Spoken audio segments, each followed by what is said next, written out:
Hello guys, welcome back to my channel. আমি রিম্পা তোমাদের সামনে নিয়ে চলেছি একটা ছোট্ট মিনি ব্লগ। তো আমরা আজকে মাঠে বেড়াতে গেছিলাম। মাঠেতে আমাদের এখানে আলু বসানো হচ্ছে, আর আমার এই বোনটা দেখো কেমন লাগছে।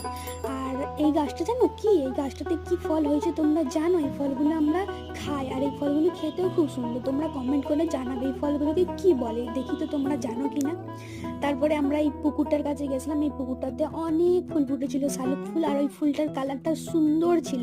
তারপরে টুকটুক করে সামনের দিকে গিয়ে দেখলাম আর একটা সুন্দর ফুল কাছের কাছেই ছিল। আমার বোন বললো আমাকে ওটা তুলে দিতে, আমি ওকে তুলে দিলাম। ও তো খুব খুশি হয়েছিল। তারপরে আরেকটু সামনের দিকে এগিয়ে গিয়ে দেখলাম আরো অনেক ফুল আছে, কিন্তু ওই ফুলগুলো আমি একদমই হাত পাবো না। তাই জন্য ওকে বললাম প্লিজ এগুলো বলিস না তুলতে, এগুলো অনেক দূরে আছে। তারপরে আমি বলছিলাম দেখ ওখানটা দারুণ লাগছে। তারপরে এই ফুলগুলোও সুন্দর লাগছিল। এগুলোকে কি ফুল বলে জানো? এগুলোকে পানা ফুল বলে। এই ফুলগুলোও সুন্দর লাগছিল। তো তোমরা এই ভিডিওটা দেখো, আমার ভিডিও কেমন লাগে লাইক